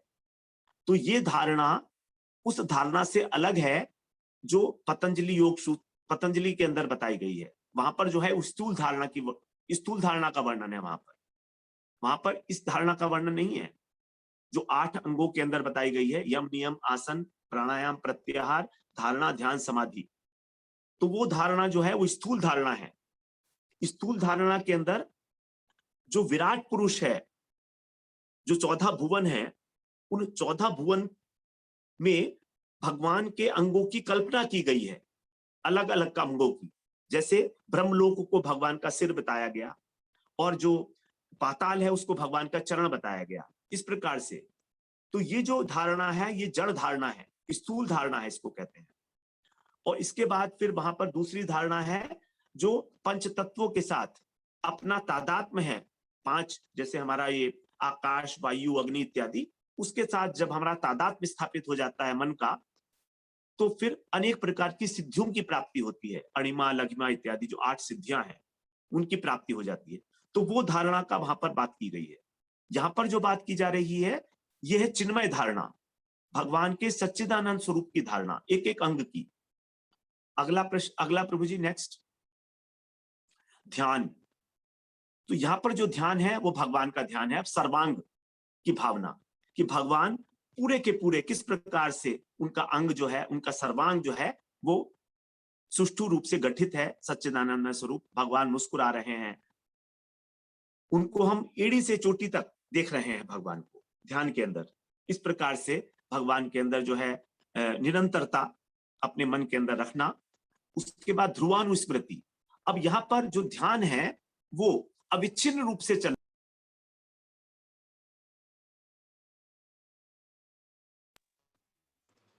ध्रुवानुस्मृति में किसी प्रकार का कोई विक्षेप नहीं है, बहुत लंबे समय तक ध्रुवानुस्मृति। उसके बाद फिर समाधि। समाधि का मतलब है कि अब ध्येय मात्र के स्फुरण को समाधि कहा जाता है, जहां पर बाधा रहित निरंतर ध्यान हो रहा है, निरंतर ध्यान। तो ये सबसे ऊंची अवस्था है समाधि की। अब इस बात को समझने के लिए एक एनालॉजी बताई गई है, उसका हम श्रवण करते हैं। जैसे धारणा है, और एक सबसे पहले धारणा, ध्यान, ध्रुवानुस्मृति और समाधि, ये 4 स्टेजेस हैं। तो धारणा को ऐसा समझें कि घोड़ा है एक, उस घोड़े को हमने लाकर अस्तबल में बांध दिया। ये मन जो है ना हमारा घोड़ा है, तो इस घोड़े को लाकर हमने अस्तबल में बांध दिया, यह है धारणा। अब ध्यान का मतलब है कि हमने उस घोड़े की रस्सी खोल दी, लेकिन वो बाहर जाता नहीं है, ध्यान हो गया। उसके बाद है ध्रुवानुस्मृति। ध्रुवानुस्मृति का मतलब है कि हमने उसकी रस्सी खोल दी और हम उसको बाहर भेज रहे हैं, हाँक रहे हैं बाहर कि चल निकल बाहर यहां से, तो भी नहीं जा रहा है, यह है ध्रुवानुस्मृति। और चौथी स्टेज जो समाधि है, उसको समझने के लिए ऐसा सोचें कि अब अस्तबल के बाहर है, अस्तबल के बाहर है, और तो भी उसको कहीं भी हम बाहर जाके जबरदस्ती ले जाएं और फिर वहां से लौटकर अपने आप अस्तबल में आ जाता है। तो ये जो मन रूपी घोड़ा है हमारा, जब बार बार उसी अस्तबल में ही रहना चाहता है, भगवान के चरणों में ही रहना चाहता है, तभी उसको बोलते हैं समाधि। अब कोई बाधा नहीं है। तो ये एक थोड़ा सा दृष्टांत है, सिर्फ समझने के लिए है, ऐसा कुछ है नहीं। तो धारणा, ध्यान, ध्रुवानुस्मृति और समाधि, ये चारों के अंदर ही अपने मन को भगवान के अंदर नियोजित करना है। पहले एक एक अंग में नियोजित किया, उसके बाद फिर सर्वांग का चिंतन किया, उसके बाद फिर ध्रुवानुस्मृति में लगातार उस चिंतन को कंटिन्यू किया जा रहा है, और समाधि में तो फिर स्फुरण मात्र से ही किसी भी चीज को हमने देखा बाहर बाह्य दशा में भी, तो भी केवल भगवान का स्फुरण हो रहा है, उद्दीपन हो रहा है। अगर मान लीजिए हमने कोई मोर पंख देखा, तो बस मोर पंख को देखते ही भगवान के स्मरण हो गया कि आहा देखो तो मेरे कृष्ण मोर पंख धारण करते हैं, और वहीं पर मूर्छित हो गए। मुरारी गुप्त के विषय में आता है ऐसे कि उन्होंने जब मोर पंख देखा तो वहीं पर ही वो मूर्छित हो गए। किसी का इलाज करने के लिए गए थे, तो वहां पर जब देखा उसको मोर पंख को, तो उनको स्मरण हो आया और वो वहीं पर मूर्छित होकर गिर गए। समझ में नहीं आया लोगों को कि अरे मूर्छित कैसे हो गई है। तब जो जानते थे उनकी हृदय की अवस्था को, उन्होंने हरे कृष्ण महामंत्र का उच्चारण किया और उनकी मूर्छा दूर हुई। तो उद्दीपन होता है, उनको स्फुरण हो जाता है भगवान की कोई भी बाहर की कोई भी वस्तु को देखकर। तो ये परम वैष्णव, महावैष्णव जो महाभागवत हैं, उनकी स्टेज है। जब सारी स्मृतियां लुप्त हो जाएं संसार की, तब ये समाधि की अवस्था प्राप्त होती है। अब आगे प्रभु जी नेक्स्ट, बस अब होने ही वाला है। तो हरि स्मृति ही सभी साधनों का प्राण है। ये स्मृति जो है रागानुगा भक्ति का प्राण है। रागानुगा भक्ति का मतलब भी है स्मरण करना भगवान का, निरंतर स्मरण। जब तक हम स्मरण नहीं करेंगे तब तक कैसे होगा। और स्मरण के साथ साथ आवश्यक है चिंतन को समझना। देखिए दो बातें हैं, चिंतन और स्मरण। भगवान ने गीता में कहा कि तुम मेरा स्मरण करते हुए युद्ध करो, माम अनुस्मर युद्ध च, तो तुम युद्ध भी करो और मेरा स्मरण भी करो। तो यहां पर स्मरण अर्जुन कहीं बैठकर आंखें बंद करके नहीं कर रहे हैं, वो तो युद्ध कर रहे हैं और भगवान का स्मरण चल रहा है। माम अनुस्मर युद्ध च, 8वें अध्याय में बोला, आदेश दिया था भगवान ने। इसका मतलब क्या हुआ? इसका मतलब यह हुआ कि स्मरण के लिए हमें कहीं आंख बंद करके बैठने की भी आवश्यकता नहीं है। आंख बंद करके बैठने की आवश्यकता है चिंतन में। तो चिंतन जो है वो पहले होता है और उसके बाद फिर स्मरण की अवस्था आती है।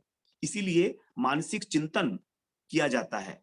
तो जो मानसिक सेवा है वो जो की जाती है वो चिंतन है भगवान का, लीलाओं का चिंतन किया जा रहा है भगवान की, अनेक अनेक प्रकार की जो लीलाएं हैं। तो चिंतन में बुद्धि लग रही है, बुद्धि पूर्वक हो रहा है चिंतन। और जब वो स्वाभाविक हो जाता है तो स्मरण। जैसे हमारे को अपने माता पिता का, अपनी पत्नी का, अपने पुत्र का स्मरण लगातार है, चाहे वो हमारे साथ हैं चाहे नहीं है, चाहे हम उनसे 2000 किलोमीटर दूर हैं, तो भी हमें स्मरण है अपने माँ बाप का। हम आंख बंद करके बैठते नहीं माँ बाप का स्मरण करने के लिए। कभी बैठते हैं क्या हम? नहीं बैठते। ऑफिस में काम कर रहे हैं, स्मरण है कि मेरे पिताजी की तबीयत खराब है, शाम को दवाई लेने जाना है, दवाई लेके जानी है घर, स्मरण है लगातार। कोई भी काम कर रहे हैं, खा रहे हैं, तो स्मरण is continuing by itself. It is not that कि हम उसको कर रहे हैं, ये तो हो रहा है बिकॉज इट इज स्वाभाविक। लेकिन चिंतन किया जाता है। तो अभी हमारा भगवान के साथ स्मरण नहीं हो रहा, क्योंकि अपनापन नहीं है, संबंध नहीं है भगवान से।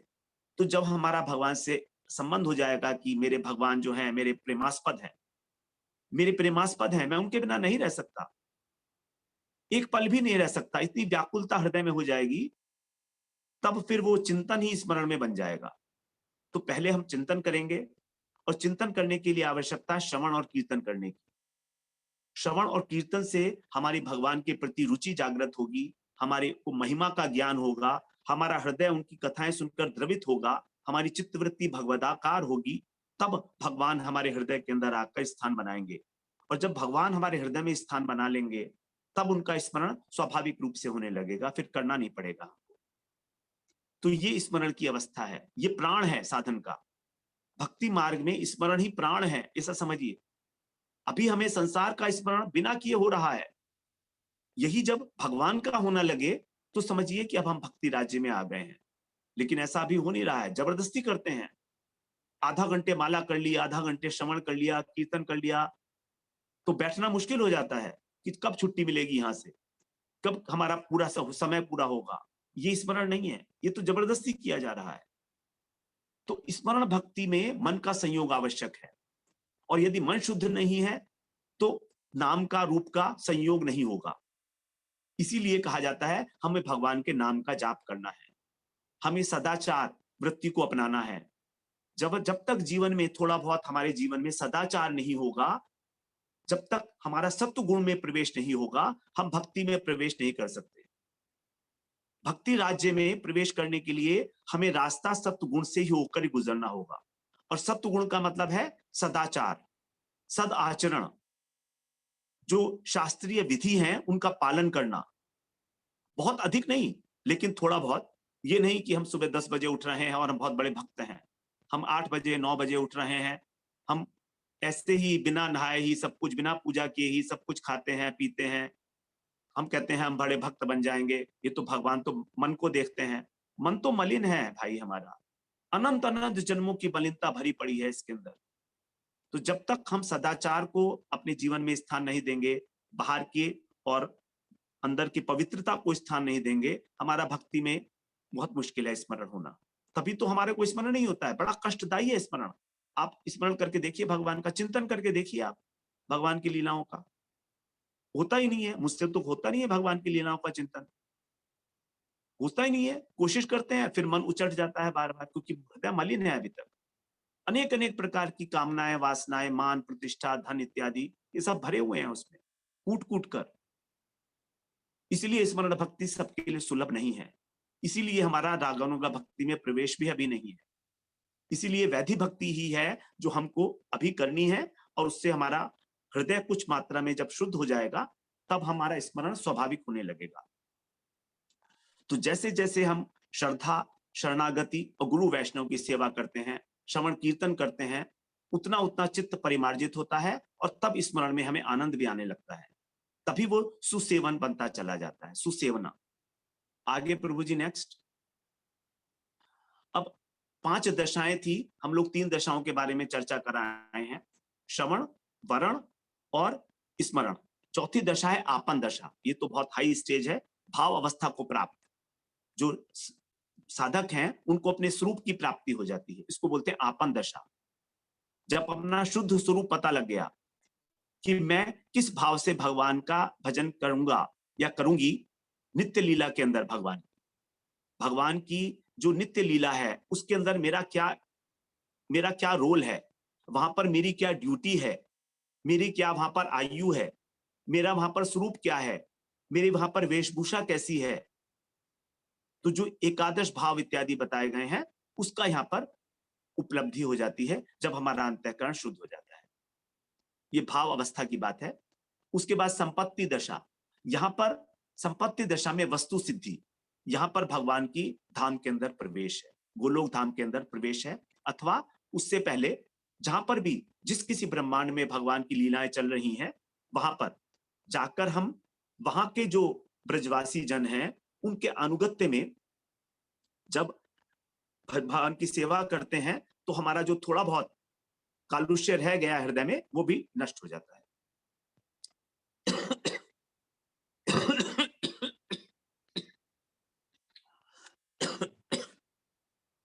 नेक्स्ट प्रभु जी।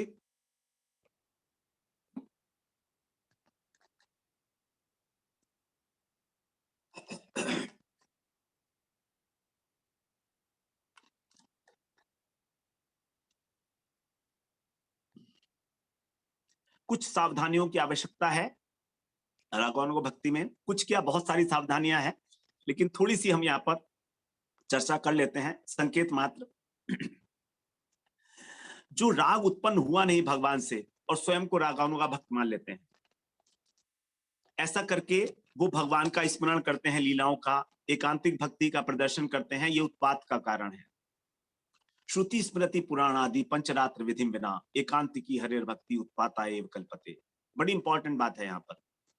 जो हमारे शास्त्रों में विधि दी गई है, सदाचार का पालन करना, किस प्रकार से हमको अपना नियम बनाना चाहिए जीवन में, सुबह जल्दी उठकर मंगला आरती इत्यादि करके और फिर स्नान ध्यान करके अपनी संध्या वंदन इत्यादि करके भगवान को जो है भोग अर्पित करके तब प्रसाद पाना, ये सारी विधियां हैं जो सदाचार, इनसे सदाचार से हमारा हृदय पवित्र हो जाता है।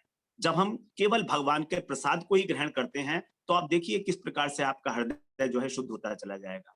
जिस प्रकार के जो व्यसन हैं जैसे चाय बीड़ी तंबाकू इत्यादि, इन सबको छोड़ना पड़ेगा, तभी रागानुगा है। लेकिन आजकल ऐसा देखा जाता है रागानुगा भक्त सिगरेट भी पीते देखे जाते हैं, सुबह को 8-8 बजे 9-9 बजे सोकर उठते हैं कि हम तो भगवान से लाड़ लड़ा रहे थे रात को बैठकर। ऐसे ऐसा है वृंदावन में, ऐसे ऐसे बहुत है, नौटंकी बहुत चलती है यहाँ पर। तो ये सारी चीजें हैं, ये सब भ्रष्ट कर देंगी, हम पतन का कारण बन जाएंगी। ये रागानुगा भक्ति जितनी जितनी महत्वपूर्ण है, उतनी ही इसका यदि हम जो है दुरुपयोग करेंगे और इसको गलत अर्थ में जो है अपनी मनमाने ढंग से इसका प्रयोग करेंगे तो हमारा पतन अवश्यम भावी है। क्योंकि जो वस्तु जितनी श्रेष्ठ होती है, यदि हमने उस वस्तु को प्राप्त करके उसका दुरुपयोग किया तो हमारा उतना ही पतन अधिक होगा। वास्तव में प्राप्त तो नहीं किया, प्राप्त होने का ड्रामा करा, तो दंभ मात्र। तो जो दिखावटीपन है ये अलग अलग प्रकार से दिखाया जा रहा है कि हम भगवान के बड़े प्रेमी भक्त हैं, ऐसा बहुत है, ऐसा बहुत है यहाँ पर। तो ये सब उत्पात का कारण बनेगा, उत्पाता एव कल्पते। और यदि हमारा वास्तविक लोभ उत्पन्न हुआ नहीं है, कृत्रिम अधिकार बना रहे हैं हम जबरदस्ती तो भगवान से प्रेम कर नहीं सकते। ऐसा होता है क्या? क्या प्रेम किसी से जबरदस्ती किया जा सकता है? आप सोचिए, यदि आपसे कोई कहे कि कुछ सड़क पर आदमी जा रहा है उससे प्रेम करो आप, तो कैसे कर लोगे भाई आप?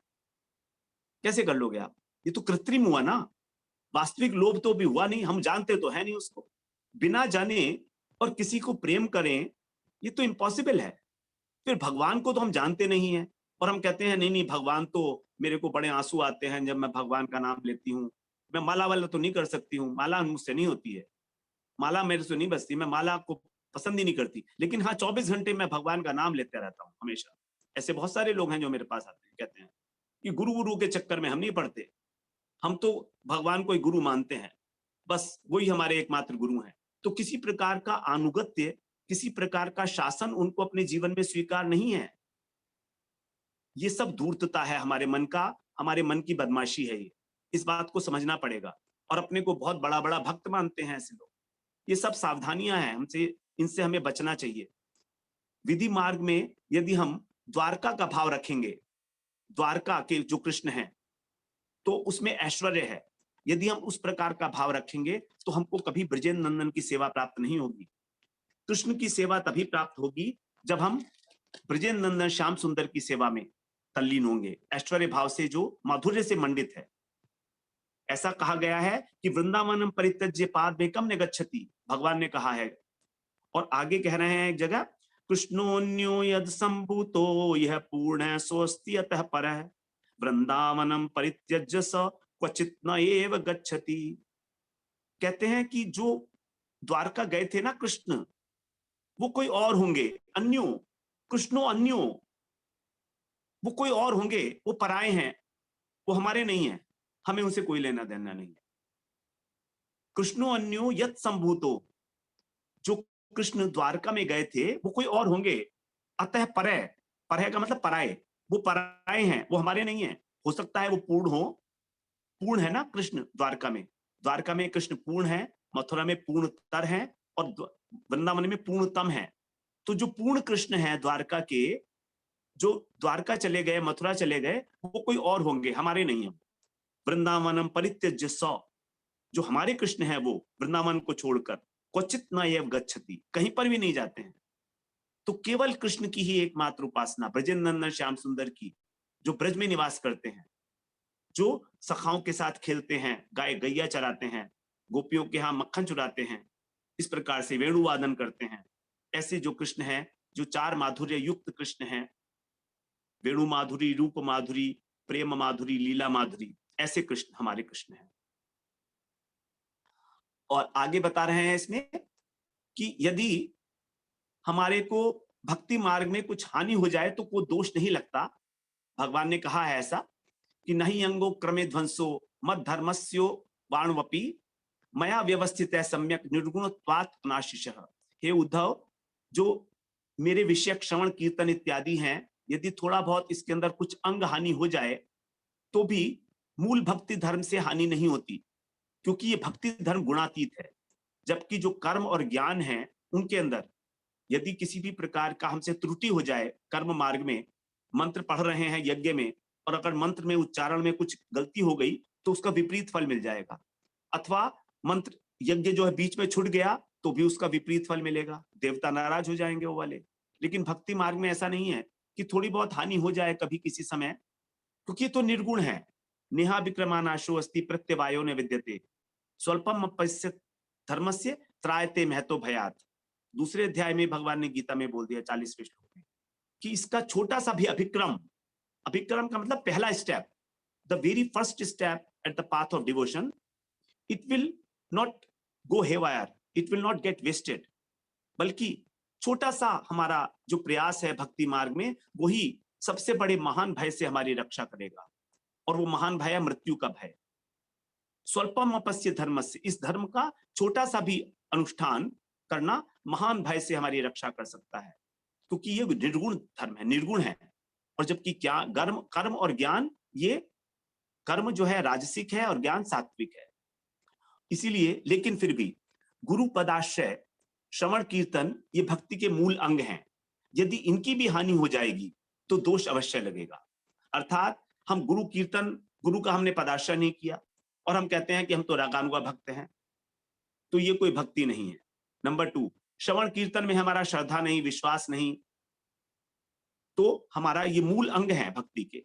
अगर हम मूल अंगों का ही निर्वहन नहीं करते हैं तो फिर हमारे को दोष लगेगा। ये मूल अंग है श्रवण कीर्तन। तो भक्ति में मूल अंगों में यदि हानि हो गई तब उसका जो है पतन होगा, और उसको हम अत्यंत सावधान रहना चाहिए इस विषय में। तो इस प्रकार हम लोगों ने ये चर्चा आज पूरी की।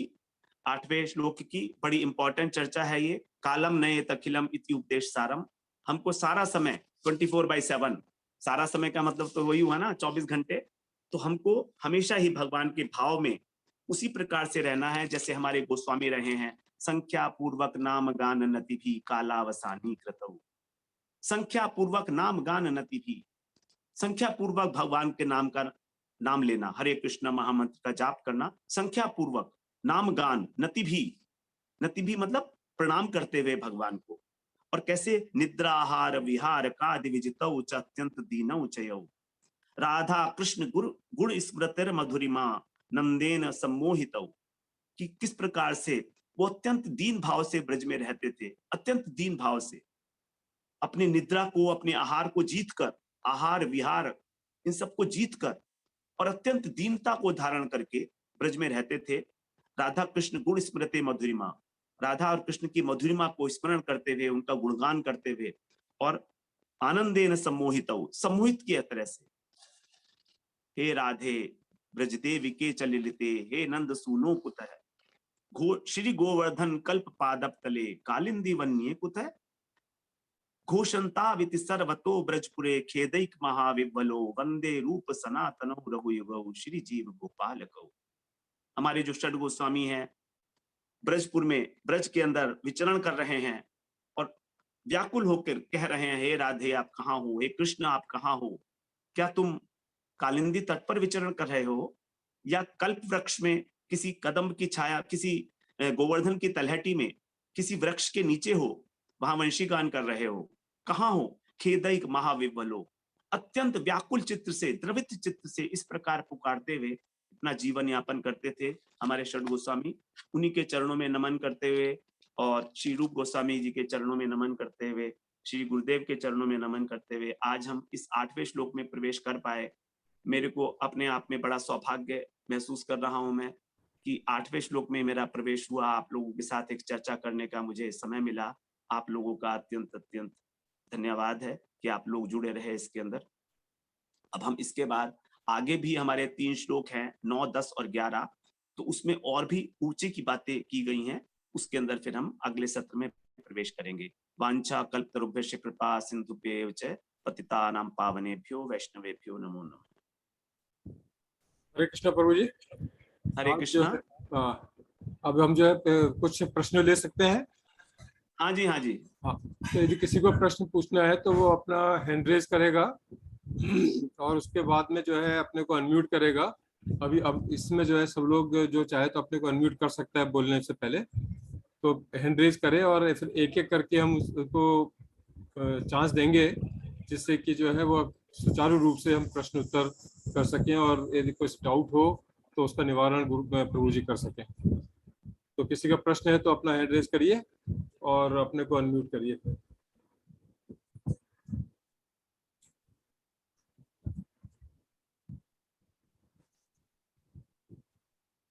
प्रभु जी, अभी मेरे को लगता है कि सब जो है आज का लेक्चर, आज का जो पीएस कुटियाल ने जो है इन्होंने हैंड रेज किया है, तो कुटियाल जी अपने को अनम्यूट करिए।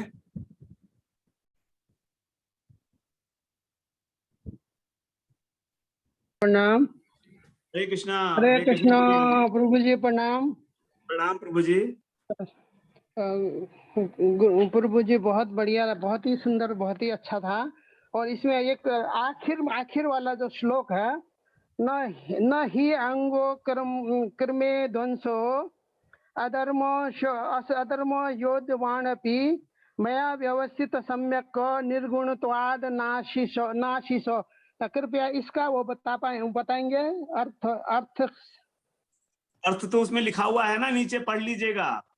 भगवान के कहने का मतलब यही है कि जो भक्ति है ये निर्गुण है और इसके अगर किसी अंग की हानि हो जाए, भक्ति के जो अंग बताए गए हैं ना, नवधा भक्ति, श्रवण कीर्तन स्मरण इत्यादि, तो यदि हम किसी समय ये ना कर पाए अथवा करते करते बीच में छूट जाए तो ऐसा नहीं होगा कि जो हमने किया वो हमारा नष्ट हो जाएगा, उसकी हानि नहीं होगी। हमने जितना श्रवण कर लिया, जितना कीर्तन कर लिया, वो एज इट इज बैलेंस में रहेगा हमारे, क्योंकि ये निर्गुण है। हाँ, निर्गुण तत्व हमारे मरने के बाद भी हमारे साथ जाएगा। बहुत बहुत धन्यवाद। लेकिन ये जो शब्द है द्वंसो अधर्मो, उसके बाद वाला समझ में नहीं आया मुझे, ये बीच वाला वाणपी से पहले। अलग से बता दूंगा आपको, अभी संधि विच्छेद करके तो नहीं बता पाऊंगा ना। हाँ, अच्छा गुरु जी, बहुत अलग से बता दूंगा मैं आपको। आभार। प्रणाम प्रणाम प्रणाम प्रभु जी। मैं आपको फोन करके बता दूंगा प्रभु जी इसका अर्थ। प्रणाम प्रणाम, बहुत बहुत आभार, बहुत आभार। आपको अच्छी तरह बताऊंगा प्रभु जी 10 मिनट तक इसका अर्थ। और किसी का प्रश्न हो तो वो अपने हैंड रेज करें, और यदि अभी हैंड रेज नहीं कर रहे हैं, किसी का इसमें तो कोई प्रश्न नहीं है, तो आज का जो है सबको अच्छी तरह से समझ आ गया। इससे मालूम ये प्रतीत होता है कि अच्छी तरह से समझ गए हैं। तो प्रभु जी अब इसको बंद कर सकते हैं हम?